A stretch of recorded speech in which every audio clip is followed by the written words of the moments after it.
내일이 무슨 날일까요? 내일 부활절인데, 우리 교회가 이 부활절이라는 절기를, 또 혹은 크리스마스도 마찬가지지만 따로 우리가 교회에서 성대하게 또 치르거나 또 기념하지 않기 때문에 그냥 슬쩍 넘어가긴 합니다만, 기독교와 또 천주교와 또 정교회라고 있습니다. 이런 대부분의 교회에서, 그렇지 않은 교회도 우리 교회뿐만 아니라 다른 교회들도 들어 있습니다만은, 이 절기는 대단히 중요한 절기로 여겨지는 절기입니다. 부활절은 몇 월 며칠입니까? 해마다 달라진다고 하는 사실은 아시지요? 부활절은 어떻게 정하는가 하면 가장 관계되는 날이 춘분입니다. 춘분. 여러분의 생일은 무엇을 기준으로 정해졌습니까? 생일. 태어난 날이죠. 생일을 가족들이 모여가지고 나는 생일을 좀 따뜻하고 장미꽃이 피는 5월달로 하자, 이렇게 정하신 분이 계십니까? 나는 겨울이 좋으니까 나는 생일을 좀 12월달로 해야지, 이렇게 정해가지고 그렇게 지키시는 분이 계신가요? 생일의 기준은 태어난 날입니다. 혹은 결혼을 하신 분들은 결혼 기념일을 소중히 여기는 분도 계시고 그렇지 않은 분도 계실 터인데, 결혼 기념일은 어떻게 정합니까? 결혼 날짜는 회의를 해서, 또 요즘은 예식장이 있는 날, 이렇게 그날이 길일이고 무슨 손이 있는 날인지 없는 날인지 이렇게 해가지고 정하는데, 결혼 날짜를 잡을 때는 이렇게 잡을 수 있지만 기념일은 결혼한 날이 기념일이지 모여가지고 회의를 해서 정하지 않습니다. 그런데 예수님께서 부활하신 날을 기념하는 부활절은 부활과 관계없이 무엇과 관계 있다고요? 춘분과 관계가 깊습니다. 춘분이 지나고 난 다음에, 그 다음에 춘분은 태양과 관계 있습니다. 태양. 이제 낮과 밤의 길이가 길어졌다 짧아졌다 이렇게 하는데, 춘분은 해의 길이와 관계가 있고, 그러면 춘분이 지난 다음에 보름달이 한번 떠야 합니다. 해와 관계 있는 춘분이 지나가고 달이 가장 힘을 얻는 보름달이 한번 뜨고 나서 그 다음 주일로 불려지는 일요일, 그 첫 일요일이 바로 부활절이 됩니다. 부활절 정하는데 예수님 부활하고 관계가 있습니까? 없습니까? 관계가 없습니다. 실제로는 이 부활이 예수님의 부활이 아니고 겨울 동안 잠들어 있던 온 대지가 이제 농사를 준비하고 한 해의 풍년과 수확을 준비하기 위하여 땅이 깨어나는, 식물들이 깨어 부활하는 것으로 이 날짜는 정해졌습니다. 우리 예수님의 부활을 기억하고 기념하는 것은 대단히 중요하고 가장 중요한 일입니다. 예수를 믿을 때에 죽어도 다시 산다고 하는 부활은 가장 귀중한 우리의 소망이고 위로이고 힘이며 능력입니다. 요한복음 20장 1절 말씀을 다 함께 봉독하겠습니다. 요한복음 20장 1절입니다. 화면에도 있습니다. 안식 후 시작. 안식 후 첫날 일찍이 아직 어두울 때에 막달라 마리아가 무덤에 와서 돌이 무덤에서 옮겨진 것을 보고, 아멘. 안식 후 첫날, 무슨 요일? 일요일 한 주 첫째 날 일찍이, 날이 밝은 다음에, 오늘 이 요한복음에 보면 아직 날이 밝기 전 어두울 때에 마리아라고 하는 사람이 예수님의 무덤에 와 보았더니 돌이 이미 무덤에서 굴려 옮겨졌다 그랬습니다. 무덤에 갔는데 왜 돌이 돌 얘기를 할까요? 이쪽 무덤은, 이쪽 나라의 풍습은 사람을 장사 지낼 때에 땅에 흙으로 묻거나 화장을 하거나 이렇게 하지 않고 동굴을 파서 그 속에 안치하고 시신을 안치한 다음에 그 동굴 입구를 큰 돌을 굴려서 막았습니다. 그러다 보니까 이제 마리아가 갔는데 그 무덤 입구를 막아두었던 돌이 치워져 있고, 깜짝 놀랐겠죠? 여러분은 무덤에 가는 것을 좀 즐거워하십니까? 아니면 조금 꺼림칙하십니까? 무덤에 가면 어떠신 것 같아요? 뭐 별 아무런 느낌이 없었습니까? 저희 고향 동네에 가면 공원이 두 개가 있습니다. 백합공원도 있고 장미공원도 있는데, 가끔 어떤 분들이 그 표지판을 보고 자전거를 타거나 이렇게 소풍을 오는 분들이 있습니다. 질문을 해요. 여기 장미공원이 어디 있습니까? 무슨 일로 오셨습니까? 제가 오늘 좀 이 공원에 가족들과 함께 도시락을 싸들고 놀러 왔다고 그러죠. 그래요? 여기는 놀러 오는 공원이 아니고 공동묘지입니다. 그러냐고 깜짝 놀랐어. 마침 이름이 장미공원이면 장미가 많이 피어있는 공원 같고, 백합공원이면 백합이 피어있는 공원 같은데, 그런 공원과는 조금 다른 공원입니다. 그분들이 그날 아이들을 데리고 그 공원에 가서 맛있는 점심을 먹고 놀다 갔을까요? 아닐까요? 공원인데 왜 안 갔을까요? 사람들이 무덤에 가는 일을 그렇게 좋아하지 않습니다. 가족들이 그곳에 묻혀있기 때문에 1년에 한 번이나 혹은 생각날 때 가서 뭐 인사를 드리고 때로는 제사를 드리고 이렇게 하지만은 무덤에 가는 것을 그렇게 기분 좋게 여기지 않습니다. 더군다나 무덤에 갔는데 그 무덤의 입구가 열려있다라고 하면 어떤 생각이 들까요? 깜짝 놀라겠죠? 좀 들여다볼까요? 특별히 무덤이라고 하는 것은 풍습에 따라 나라에 따라 다르지만 우리 한국은 오래전부터 매장 문화가 발달되어 왔어요. 요즘 뭐 땅이 너무 무덤으로 잠식되어 가기 때문에 매장보다는 다른 방법을 선택하도록 이렇게 권장을 하고 있기는 합니다. 우리 재림교인들이 화장을 하면 됩니까? 안 됩니까? 될까요? 안 될까요? 됩니까? 안 됩니까? 화장을 했는데 부활할 때 몸이 없으면 어떻게 하시려고? 큰일 나겠죠? 그래서 간혹 우리 예수님의 재림을 기다리는 재림 성도님들 중에 죽었을 때 화장을 절대로 하지 말아라, 무덤이 있고 몸이 있어야 부활을 하는데 그렇게 하면 안 된다라고 생각하는 분들이 있는데, 부활은 무덤이 없어도 괜찮습니다. 걱정 안 하셔도 됩니다. 무덤을 아무리 잘 써놔도 가끔 아파트 짓는다고 무덤을 없앨 때가 있습니다. 그럼 부활을 못하는 게 아니죠. 우리의 부활은 하나님의 가슴 속에, 하나님의 마음 속에 심어져 있는 것이기 때문에 우리가 무덤이 있든지 없든지 아무리 무덤을 잘 만들어 놔도 50년이 지나고 60년이 지나가면 아무것도 남지 않습니다. 아주 특별한 경우에 남아있게 됩니다. 일반적으로 무덤은 사람을 장례 지내면 그 시신이 깨끗하게 잘 사라지는 것이 명당입니다.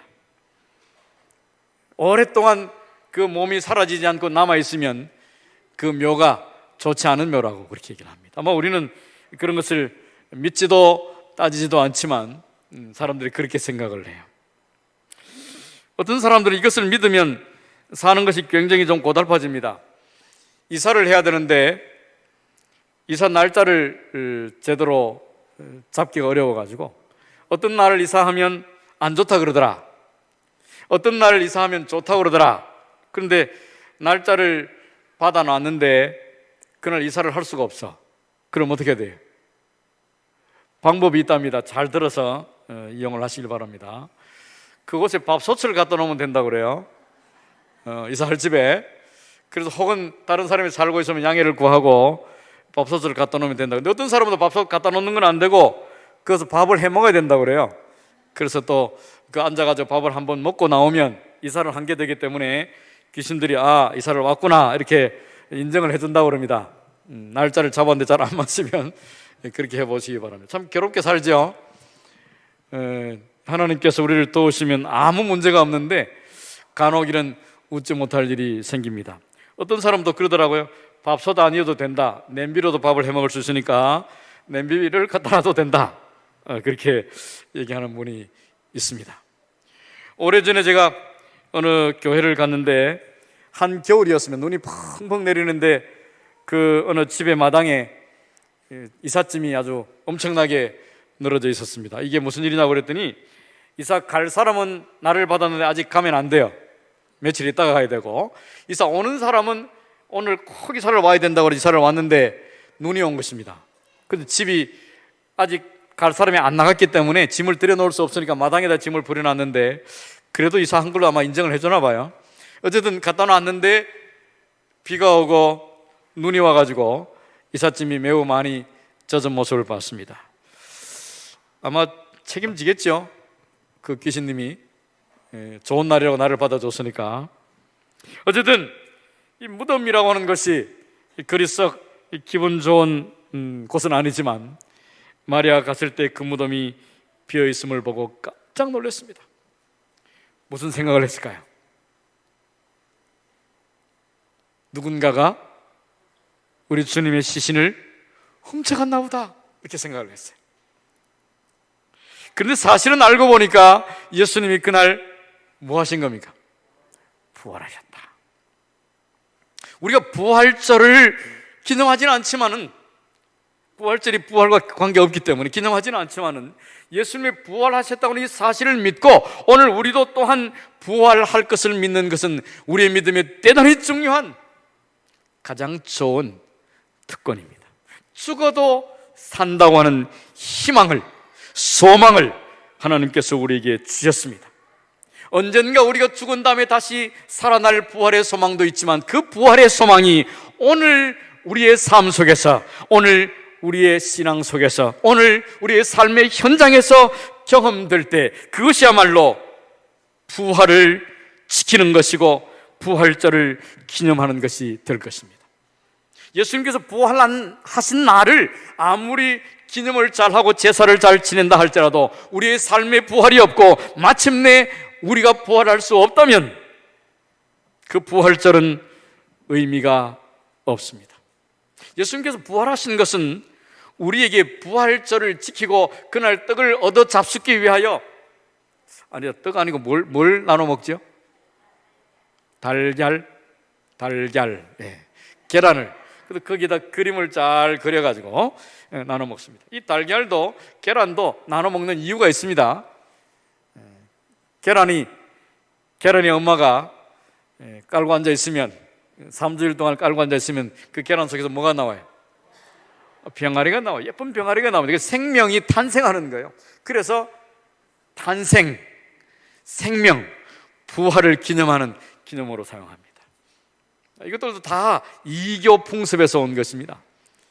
농사, 그리고 다산, 이런 것들을 기원하는, 신들을 의미하고 풍년을 기원하는 의식이었습니다. 예수님과는 관계없어요. 어쨌든 예수님께서 오늘 우리의 삶에 계란을 먹는 것이 아니라 우리의 삶에도 죽음과도 같은 상황이 될지라도 예수 그 이름 때문에 용기를 얻고 희망을 가지고 부활하여 일어나는 것이요.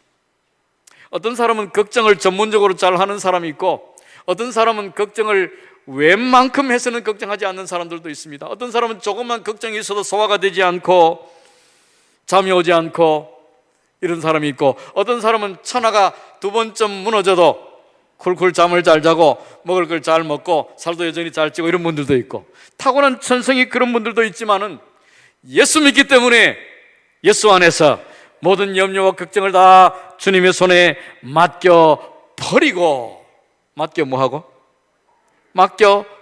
버리고.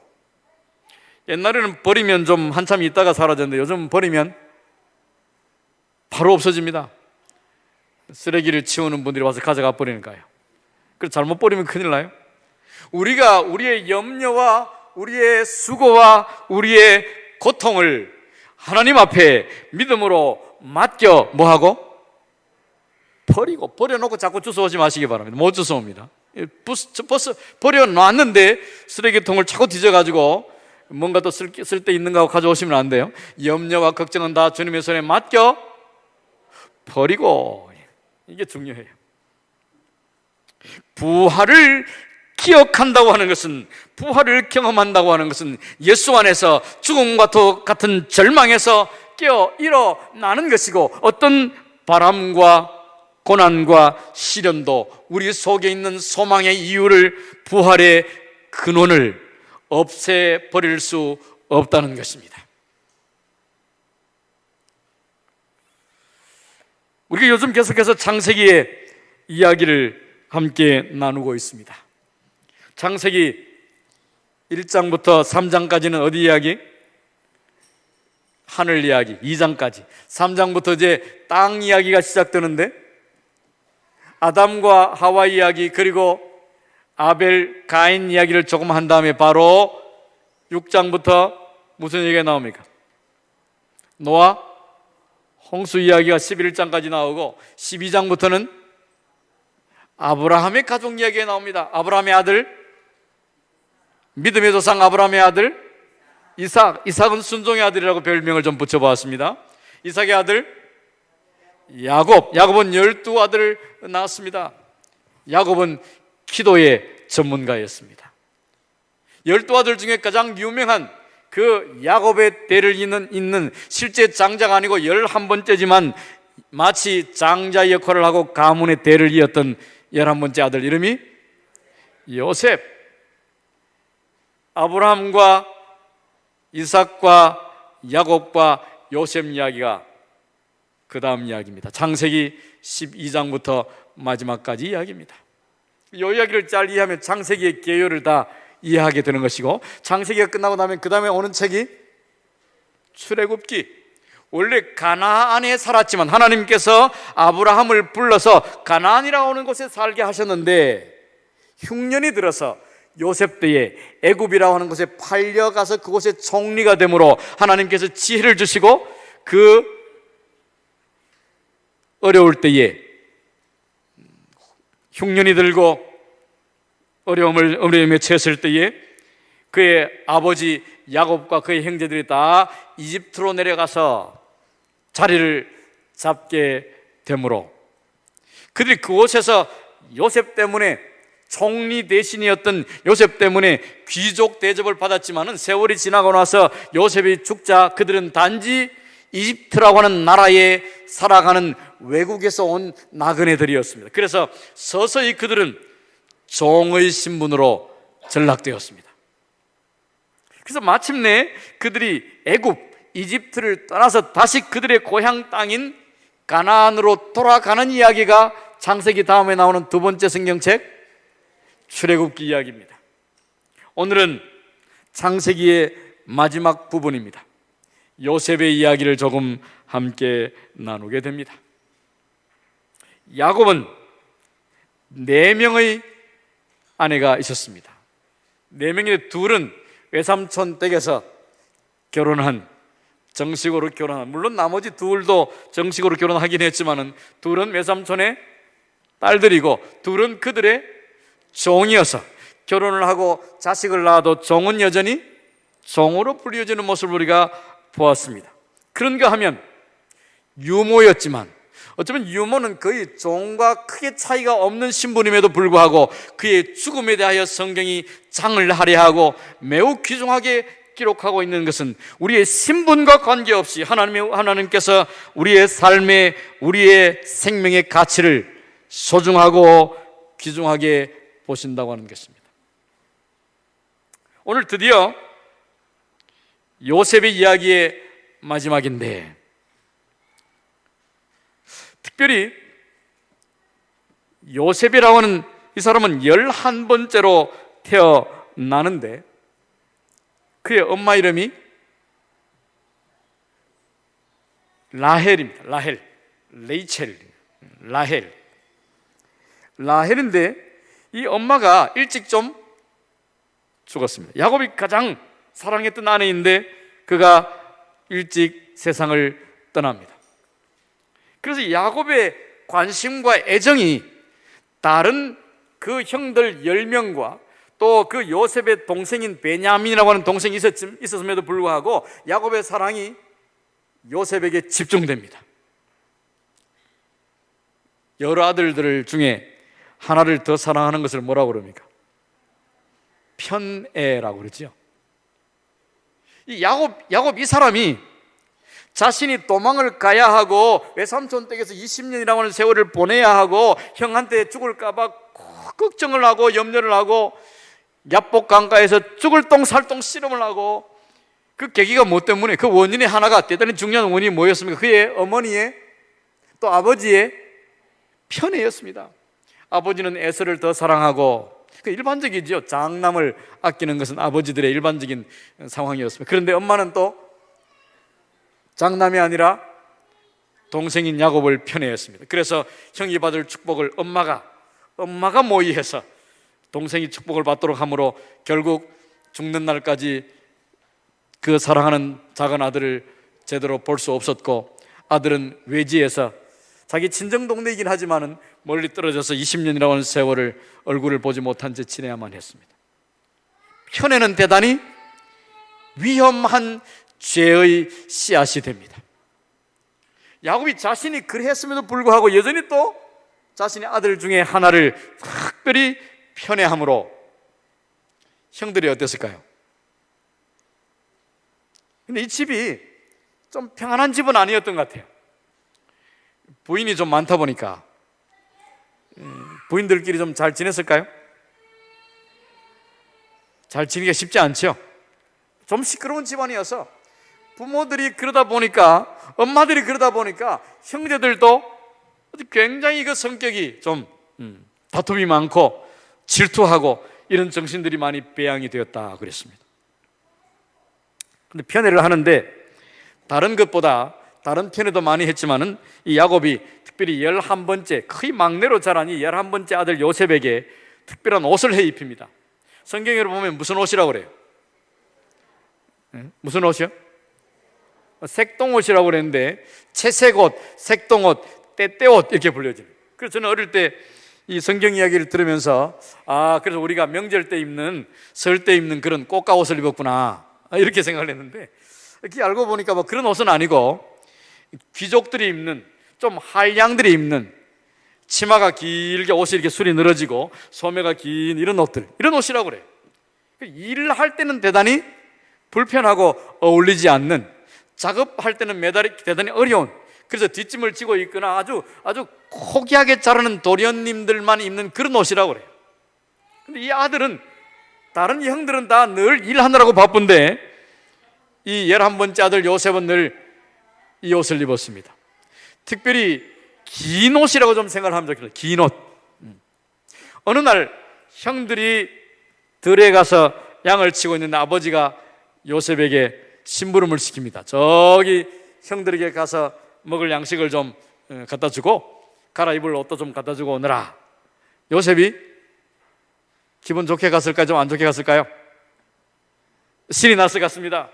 무슨 옷을 입고 전혀 여행이나 일하는 데는 관계없는 평소에 형들이 그렇게 꼴보기 싫어했던 치렁치렁하고 긴 도련님 옷을 입고 100km나 되는 거리를 갑니다.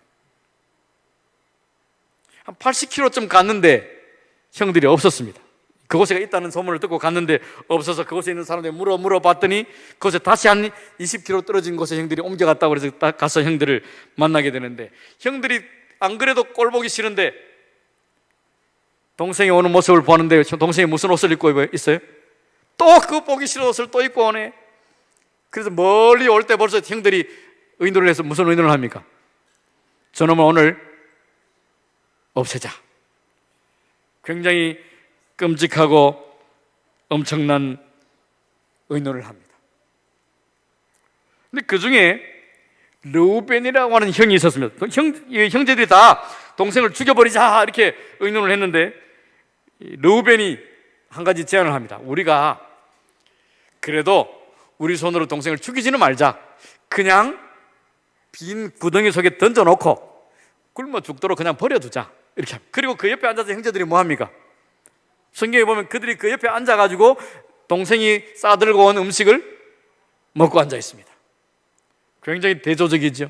동생은 굶어 죽으라고 버려두고, 되게 보기 싫었나 봐요. 혹시 그런 분이 있습니까? 주는 거 없이 미운 분이 있어요? 이 형들이 동생이 얼마나 보기 싫었으면, 그래도 형제인데 말이에요.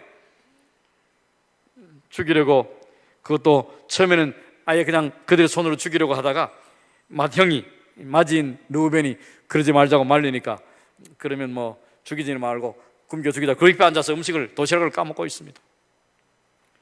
또 그 중에 하나가 마침 그 장남이 잠시 자리를 비운 사이에 유다라고 하는 또 다른 형이, 야, 우리가 이걸 뭐 굶겨 죽인다고 우리한테 덕이 되는 것도 없고 좀 속은 시원하겠지만 얘를 팔아먹자, 그럼 우리가 용돈도 생기고 좋지 않냐, 이렇게 제안을 해서 그 말이 좋다고 얘기해가지고 또 다른 형제들이 옳소해가지고 지나가는 이스마엘의 후손들이라고 그래요.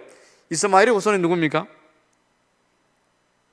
요셉의 형제들이니까 그의 아버지 야곱의 아버지 이삭의 아버지 아브라함인데, 아브라함이 낳은 이삭의 또 다른 형제지요. 굉장히 가까운 가족 좀 되는데 이미 이들이 대가족이 되었기 때문에 따로 나눠져 사는 것이죠. 그래서 그들이 그 이스마엘의 후손들, 뭐 남은 아니지만 어쨌든 남처럼 살아가는 그 후손들에게 팔아먹어버리자라고 제안을 하고, 마침 딱 때를 맞춰서 그들이 지나갑니다. 그래서 그들이 팔아먹죠. 동생을, 형들이. 그런데 팔아놓고 그들의 마음이 어땠을까요? 좀 찜찜했을까요? 그래도 양심이 전혀 없는 건 아니니까, 동생을 팔아먹고 나니까 좀 마음에 좀 불편함이 있었습니다. 그래서 집에 이제 가서 아버지에게 뭐라고 얘기를 해야 되는데, 뭐라고 얘기를 해요? 동생이 늘 입고 다녀서 그렇게 꼴보기 싫었던 그 옷을 좀 찢어가지고 거기에 피를 좀 묻힌 다음에 아버지에게 보여주면서, 아버지, 우리가 들에서 이 옷을 발견했는데 아무리 생각해봐도, 아무리 봐도 이게 동생 옷인데, 아이고 우리 동생이, 이렇게 하면서 이제 아버지에게 보고를 합니다. 그래서 아버지가 그걸 보더니 맞네 울면서 식사를 거부하고 고통스러워합니다. 그 아버지의 모습을 보면서 형들이 마음에 찔렸지만 어떻게 할 수가 없어서 형제들끼리 서로 신호를 주고받으면서 침묵으로 때웁니다. 편애의 결과가 이런 무서운 결과를 가져왔습니다. 이스마엘이라고 하는 이름은 하나님께서 돌보신다, 그런 뜻인데 좋은 이름이죠. 이름 중에 혹은 지명 중에 엘이라고 하는 이름이 들어갑니다. 하나님이라고 하는 뜻을 가지고 있는데, 이스라엘, 이스마엘 비슷하죠. 이스라엘은 하나님과 겨루어서 이겼다, 그런 뜻이라고 그랬죠. 이스마엘은 하나님께서 돌보신다고 그러는데, 이슬람의 예언자 무함마드라고 하는 사람이 바로 이 이스마엘의 후손이라고 이슬람은 그렇게 믿고 있다고 합니다. 오늘 이렇게 팔려간 요셉이 그들의 형들의 바램대로 죽어봐라, 고생 좀 해봐라 하고 팔아먹었는데, 요셉이 팔려가서 고생하다가 이름 없이 죽었습니까? 그렇지 않아요. 그런데 성경은 그를 어떻게 묘사하고 있는가 하면 창세기 39장 2절에 보니까 여호와께서 요셉과 뭐 하심으로? 함께 하심으로 그가 형통한 자가 되어 그의 주인 애굽 사람의 집에 있었다라고 기록하고 있습니다. 형들은 그 보기 싫은 동생이 죽어라고 팔아버렸는데 동생은 형통했습니다. 우리가 팔려온 존재는 아니지만 하나님께서 우리를 도우심으로 이 자리에 계신 모든 분들이 예수 안에서 형통하게 되시기를 간절히 축원합니다. 그런데 형통의 비결이 있습니다. 형통의 원인이 있습니다. 여호와께서 뭐 하심으로? 함께 하심으로. 이것이 비결이에요. 요셉이 비록 집에서 그야말로 오냐오냐 하다가, 우리 경상도 정확한 발음을 하면 오냐오냐 아니고 뭐예요? 오냐오냐 오냐오냐 하다가, 그렇게 안 합니까? 저는 어릴 때 오냐오냐 했는데, 오냐오냐 하다가 어느 날 갑자기 형들에게 배신당한 것도, 자기는 기분 좋게 형들에게 먹을 걸 갖다 주러 갔는데 배신당해서 팔려간 것만 해도 억울한데 감옥에도 가고 오해도 받고 매도 맞고 그렇게 됐어요. 죽음보다 더한 절망이에요. 그야말로 집에서 떠 받들려 살던 귀하디 귀한 아들이 팔려서 외국으로 노예로 끌려가는데, 노예로 사서 가는 사람들이, 장사들이 노예로 산 이 사람을 말에 태워가지고 음식을 잘 먹여가면서 그렇게 태워갔을까요? 아니면 좀 묶어가지고 말 뒤에 따라 걸어오게 끌고 갔을까요? 이쪽은 말이 아닌가요? 낙타나 약대 뒤에다가 자기들은 타고 가도 이 끌고 가는 노예는, 사가는 노예는 죽지 않을 만큼 어떻게 해요? 뒤에 매달고 이렇게 따라가잖아요. 기분 좋게 가진 않았겠죠. 이때부터 시작된 그의 고난의 세월은 오랜 세월이 지나가고 죽음의 위협과 수치스러움과 옥의 갇힘과 불같은 시련이 그의 삶에 덮쳤습니다. 그럼에도 하나님께서 그와 함께 하심으로 그의 삶은 마침내 형통하게 되었습니다. 이것이 부활을 경험하는 첫 번째 일입니다. 우리가 시련 중에도, 고통 중에도, 아픔 중에도 누구와 함께? 하나님과 함께 하는 것, 이것이 부활이에요. 그래서 신실하고, 그래서 충성되고, 그래서 소망 안에서 살아가는 것이요. 예수님이 없었다면 절망할 수밖에 없고, 예수님이 없었다면, 내게 믿음이 없었다면, 내가 예수를 믿지 않았다면 죄 가운데서 절망 가운데 살아갈 수밖에 없었는데도 불구하고 여전히 고통 중에도, 감옥 속에서도, 캄캄함 중에서도 예수를 붙들고 예수와 함께하는 것이야말로 부활을 경험하는 것입니다. 죽음에서 부활을 경험하는 것이.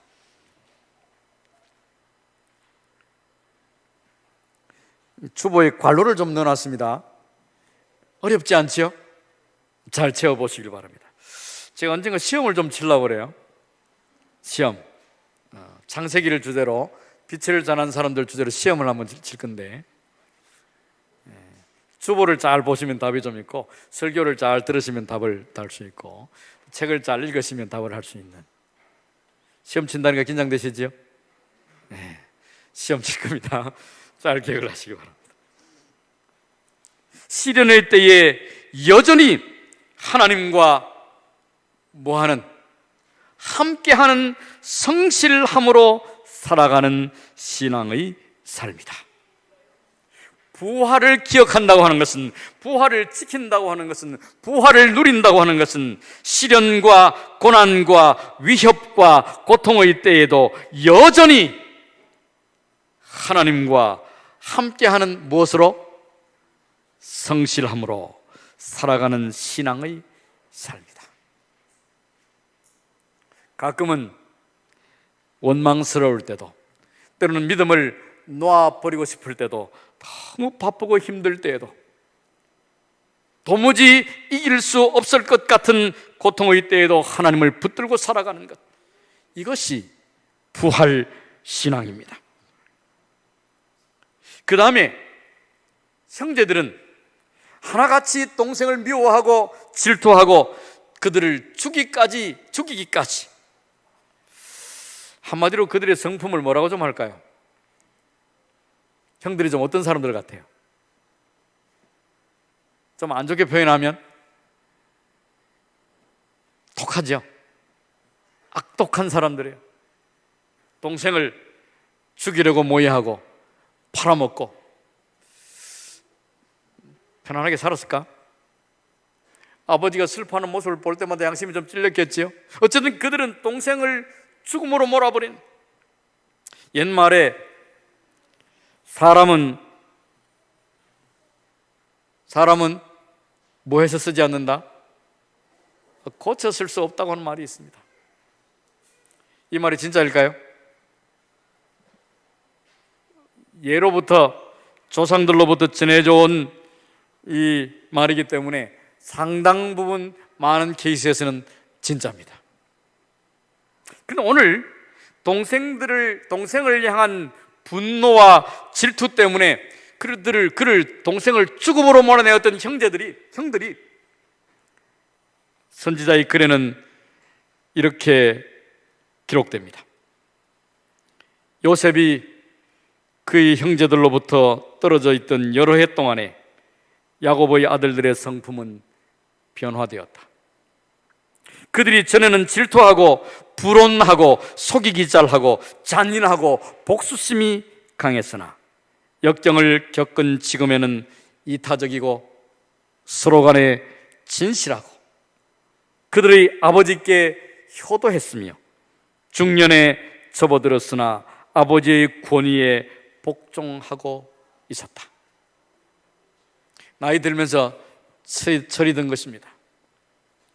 이제 여러 가지 곡절을 겪은 다음에 동생을 팔아먹었는데 이제 세월이 지나서 동생이 총리 대신이 되고 마침내 요셉이 꿈을 해석하는 일을 통해서 7년간의 풍년이 들고 그 다음에 또다시 7년의 흉년이 들 것을 대비하여 애굽이라고 하는 이집트의 총리 대신이 됨으로 미리 준비를 하죠. 그래서 마침내 흉년이 왔을 때에 애굽뿐만 아니라 그의 아버지 요셉의 가문도 굶어 죽게 생겼을 때에 나머지 형들을 보내어서 양식을 사오게 합니다.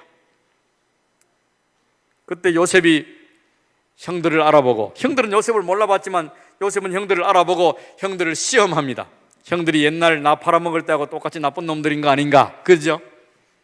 그래서 전혀 자신을 드러내지 않고 알아볼 턱이 없죠. 세월이 많이 지난 다음에 그가 총리 대신이 되어 있으리라고는 심지어 자신들의 말을 알아들으리라고도 상상도 못했으니까요.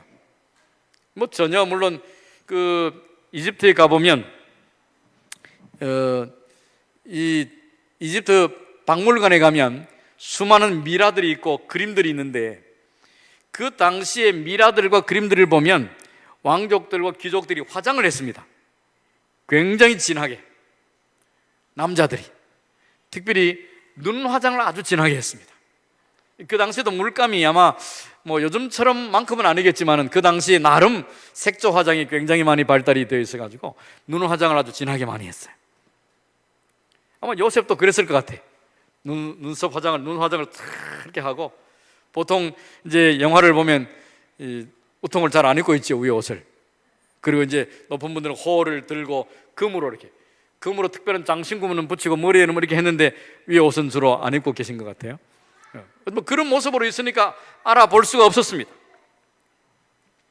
드디어 요셉의 작전으로 이런 제안을 하게 됩니다. 여러분은 내가 보니까 우리나라를 염탐하러 온 간첩이다. 그래서 여러분을 구속하고 벌을 내리겠다. 이렇게 하니까 그 형들이 동생 앞에 무릎을 꿇고 절을 하면서 뭐라고 그래요? 아닙니다. 우리는 단지 곡식을 얻으러 왔는데 원래 우리의 형제는 12이었는데 하나는 없어졌고 하나는 막내라서 아버지가 절대로 못 보낸다고 해서 집에 남아있고 나머지 우리 열 형제들이 왔습니다. 진짜입니다. 이렇게 합니다. 그랬더니 요셉이 뭐라고 그래요? 믿을 수 없다. 너희들이 한 말이 사실이라고 하는 것을 증명하려면 나머지는 다 내가 좀 인질로 잡아놓을 테니까 한 사람이 가서 나머지 그 형제를 데리고 와라. 그러면 너희들의 말이 사실임을 내가 믿겠노라. 이렇게 합니다. 그랬더니 형제들이 어떻게 합니까? 옛날 같으면 서로 나는 가겠다. 이게 남아있다면 어떻게 될지 모르니까 나라도 살아야지. 집에 내가 남겨온 아내도 있고 이미 다 결혼했습니다. 아이들도 있고 아내들도 있으니 내가 이제 나라도 살아야지. 나머지를 놔도 10명, 9명 너희들은 있어라. 내가 갔다 올게. 내가 장자니까 갔다 올게. 아니 내가 둘째 내가 갔다 올게. 셋째 갔다 이렇게 했을 거예요. 그런데 뭐라고 그래요? 차라리 우리 10명이 다 갇혀있을지언정 내가 동생들을 놔두고 다른 형제들을 놔두고 내가 갈 수 없다. 그래서 10명이 다 같이 있겠다고 그럽니다. 그래서 요셉이 할 수 없이 그 10명을 다 3일 동안이나 가둬놓는데 3일이 지나도 이들이 여전히 제가 가겠습니다 하는 사람이 없습니다. 요셉이 생각해 보니까 오랫동안 가둬놓으면 자기 땅에 자기 아버지와 다른 가족들이 굶을 걸 걱정해서 이제 요셉이 형제들을 불러내서 자, 이제는 내가 좀 말을 바꾸겠다. 다 남아있고 한 명이 갔다 오는 게 아니고 한 명이 남아있고 나머지를 다 갔다 와라, 이렇게 합니다. 이번에 형제들이 어떻게 할까요? 아마도, 거기 성경에 기록되어 있지 않나요? 아마도 서로 자기가 남겠다고 말해요.